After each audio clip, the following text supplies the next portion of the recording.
tidak setujunya seorang suami dicerai atau digugat oleh istri, kemudian menyebabkan gugatan istri itu ditolak atau gagal.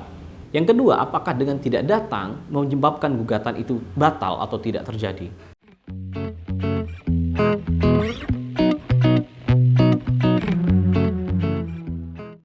Assalamualaikum warahmatullahi wabarakatuh. Halo, salam Sobat Ram, berjumpa lagi bersama kami di Ruang Advokat Menjawab dengan saya Roy Alminfah. Nah, kali ini saya akan menjawab pertanyaan yang sering ditanyakan di kolom komentar kita, yaitu berkaitan masalah keluarga. Yang sering ditanyakan adalah berkaitan masalah tidak setujunya seorang suami dicerai atau digugat oleh istri. Nah, apakah dengan memberikan statement kepada hakim pada saat persidangan dengan menyatakan bahwa saya tidak setuju bercerai, kemudian menyebabkan gugatan istri itu ditolak atau gagal? Nah, ini yang sering ditanyakan.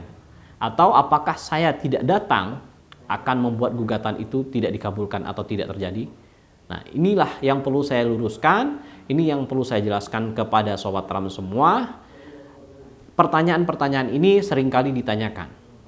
Jadi begini, kalau berbicara soal setuju atau tidak setuju, sudah saya sampaikan di beberapa video yang sebelumnya.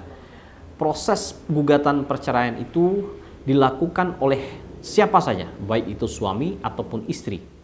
Setuju atau tidak setujunya pasangan itu tidak akan menjadi masalah sepanjang proses persidangan itu berjalan dan bisa dibuktikan.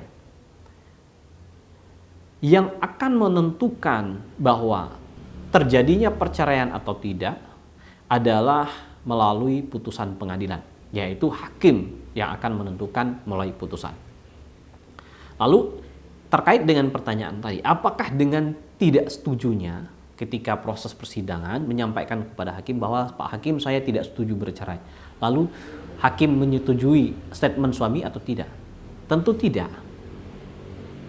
Proses pemeriksaan gugatan, khususnya kasus perceraian di pengadilan itu, hakim tidak perlu menanyakan statement setuju atau tidak. Tetapi kalaupun hakim bertanya, itu hal yang lumrah. Tetapi bukan berarti dengan mengatakan tidak setuju membuat gugatan itu batal.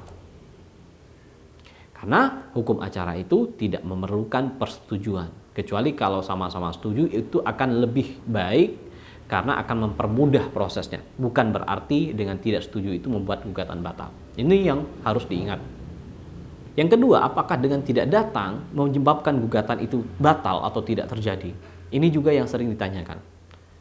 Perlu dipahami bahwa datang tidak datang tergugat itu adalah hak, sedangkan penggugat wajib datang, karena kalau tidak datang maka menyebabkan gugatannya gugur. Kalau tergugat tidak datang, maka hakim bisa mengabulkan gugatannya secara perstek. Artinya apa? Hak dia untuk membela diri atau mengklarifikasi itu sia-sia kalau dia tidak datang. Artinya secara tidak langsung sama halnya dia mengakui gugatan itu.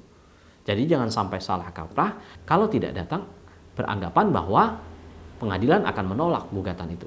Jadi ini salah dalam pemahamannya. Jadi harus diluruskan bahwa kalau tidak datang justru akan merugikan bagi orang yang dipanggil tersebut.